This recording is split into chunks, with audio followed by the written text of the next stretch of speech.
Bismillahirrahmanirrahim. Assalamualaikum warahmatullahi wabarakatuh.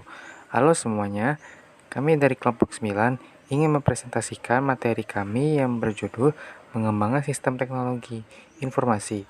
Di sini saya tidak sendiri, saya bersama teman saya Dara Fitri Hasana, Renia Prilia, dan juga Bang Samsudin.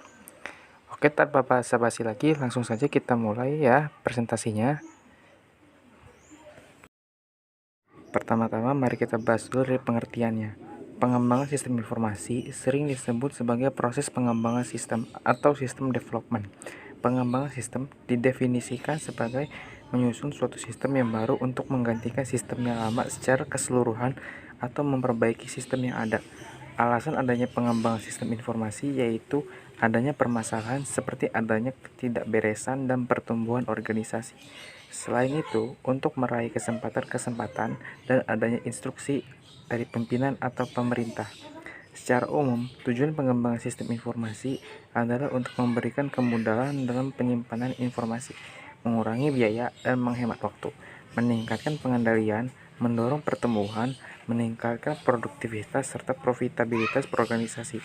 Hasil survei memperlihatkan para top eksekutif percaya bahwa sistem komputer memegang peranan penting pada semua lini perusahaan. Para eksekutif yakin bahwa sistem komputer merupakan sumber daya strategis untuk kegiatan mereka.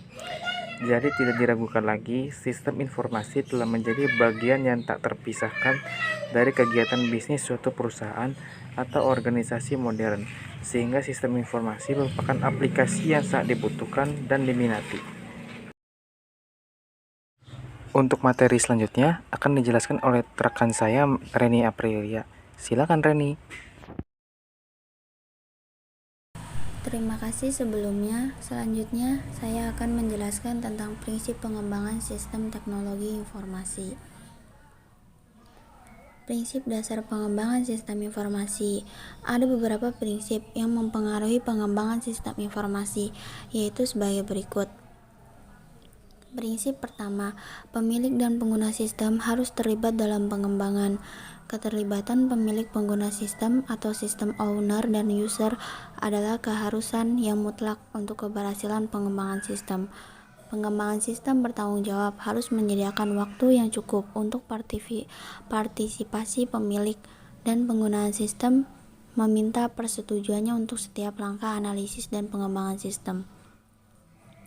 Prinsip yang kedua, gunakan pendekatan pemecahan masalah. Metodologi yang digunakan dalam pengembangan sistem berbasis pendekatan bagaimana memecahkan masalah. Langkah-langkah klasik pemecahan masalah adalah sebagai berikut. Yang pertama, pelajari dan memahami masalah atau opportunity atau direktif dan kontak saham. Yang kedua, definisikan kriteria atau ukuran solusi yang sesuai. Yang ketiga, identifikasi alternatif solusi dan pilih solusi terbaik. Yang keempat, desain atau implementasikan solusi. Yang kelima, observasi dan evaluasi dampak dari solusi dan sesuaikan solusi jika diperlukan. Yang keenam, ada kecenderungan untuk melewati langkah-langkah tersebut atau melakukannya dengan kurang seksama. Yang ketujuh, akibat yang terjadi kemungkinan adalah memecahkan persoalan yang salah, kurang tepat dalam memecahkan persoalan, mengambil solusi yang salah sama sekali. Prinsip yang ketiga, tentukan tahap pengembangan. Yang pertama, pentahapan akan membuat proses pengembangan yang menjadi aktivitas-aktivitas yang lebih kecil, lebih mudah dikelola dan diselesaikan.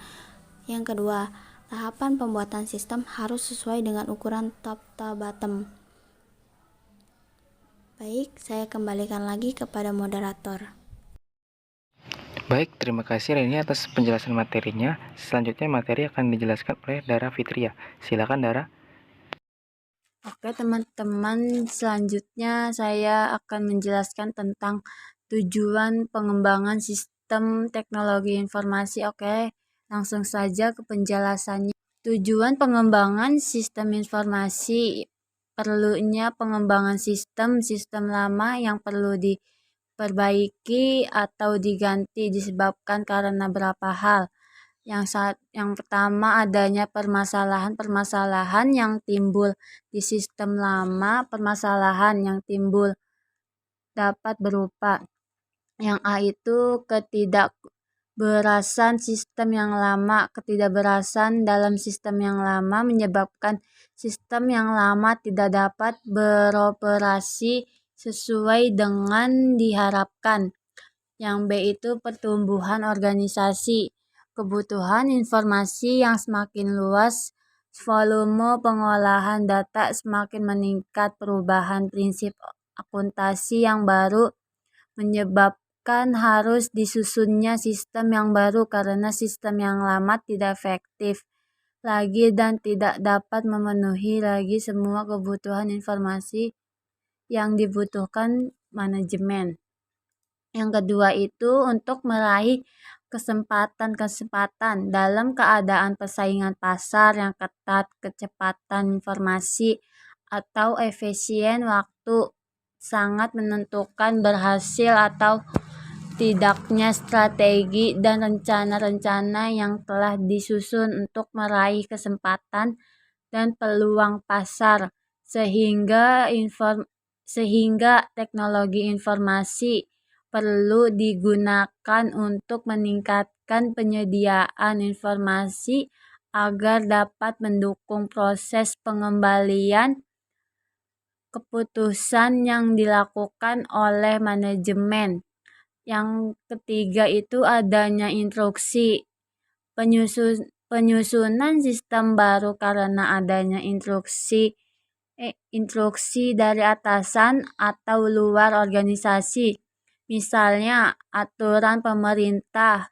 Dengan adanya pengembangan sistem dari yang lama ke baru diharapkan terjadi peningkatan sistem yang baru antara lain performance kinerja sistem harus lebih efektif. Kinerja dapat diukur dari jumlah pekerjaan yang dapat dilakukan suatu saat tertentu.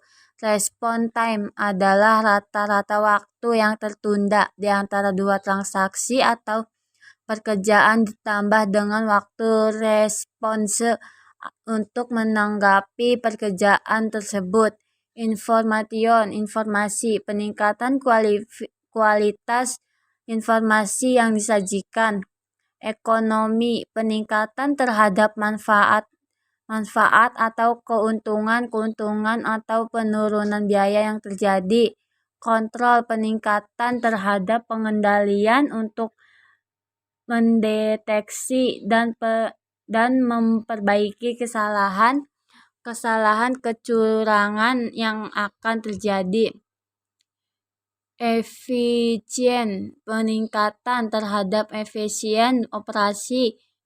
Efisiensi berbeda dengan ekonomis. Ekonomis berhubungan dengan jumlah sumber daya yang digunakan. Efisien berhubungan dengan bagaimana sumber daya tersebut digunakan dengan pemborosan yang diminum. Service, peningkatan terhadap pelayanan yang diberikan oleh sistem. Oke, terima kasih Dara atas penjelasan materinya. Selanjutnya, materi akan dijelaskan oleh Bang Samsudin. Silakan Bang Samsudin. Selanjutnya yang akan saya sampaikan pada materi ini yaitu macam-macam metodologi pengembangan sistem. Yang pertama, ada metode System Development Life Cycle atau bisa disebut dengan SDLC. Yang kedua, metode model waterfall. Dan yang terakhir, ketiga, model prototyping. Dalam metodologi pengembangan sistem, yang pertama, metode System Development Life Cycle (SDLC). Metode ini adalah metode pengembangan sistem informasi yang pertama kali digunakan. Makanya disebut dengan metode tradisional. Metode ini prototip adalah tahap-tahapan pekerjaan yang dilakukan oleh analis sistem dan programmer dalam membangun sistem informasi.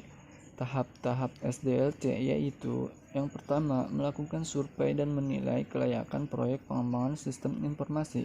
Kedua, mempelajari dan menganalisis sistem informasi yang sedang berjalan. Ketiga, menentukan permintaan pemakai sistem informasi. Keempat, memilih solusi atau pemecahan masalah yang paling baik. Kelima, menentukan perangkat keras dan perangkat lunak komputer. Keenam, merancang sistem informasi baru. Ketujuh, mengkomunikasikan dan mengimplementasikan sistem informasi baru. Dan yang terakhir, kedelapan, memelihara dan melakukan perbaikan atau peningkatan sistem informasi baru. Adapun kelebihan dan kekurangan dalam metode ini, yaitu yang pertama, mudah diaplikasikan. Kedua, memberikan template tentang metode analisis, desain, pengodaan, pengujian, dan pemeliharaan.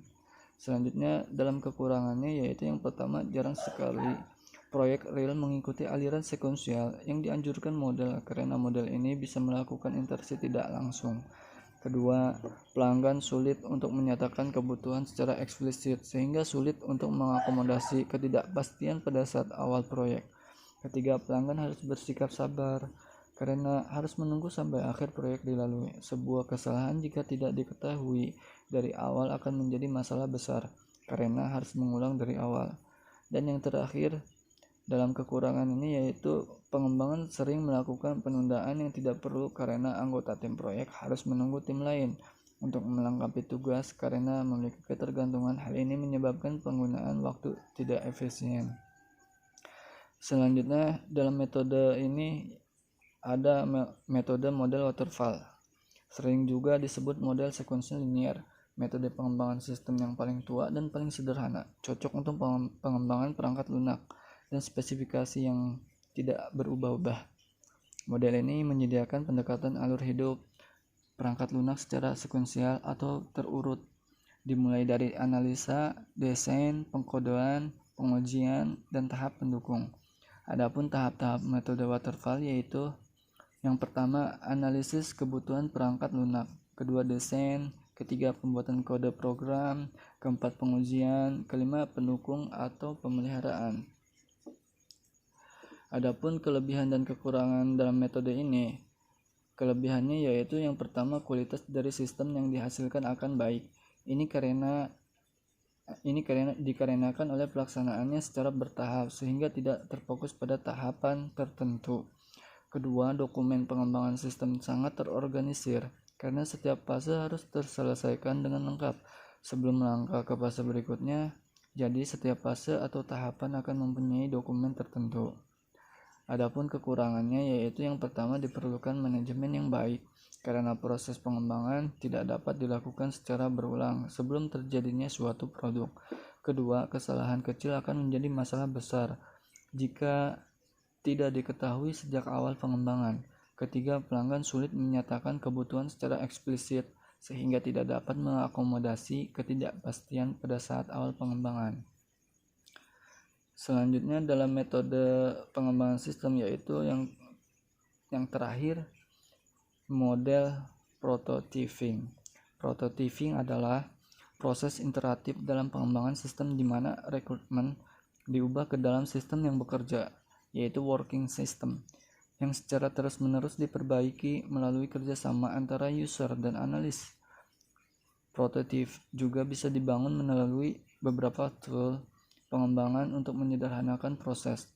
Adapun tahap-tahap model prototyping yaitu yang pertama, pengumpulan kebutuhan. Kedua, membangun prototyping. Ketiga, menggunakan sistem. Keempat, mengkodekan sistem. Kelima, menguji sistem. Keenam, evaluasi sistem. Dan ketujuh, evaluasi prototyping. Adapun kelebihan dan kekurangan dalam metode ini yaitu dalam kelebihannya yang pertama, prototype melibatkan unsur dalam analisa dan desain. Kedua, punya kemampuan menangkap rekrutmen secara konkret. Ketiga, digunakan untuk memperluas SDLC. Adapun kekurangannya yaitu yang pertama, proses analisis dan perancangan terlalu singkat. Kedua, mengesampingkan alternatif pemecahan masalah. Ketiga, bisa kurang fleksibel dan dalam menghadapi perubahan. Keempat, prototipe yang dihasilkan tidak selamanya mudah dirubah dan cepat selesai.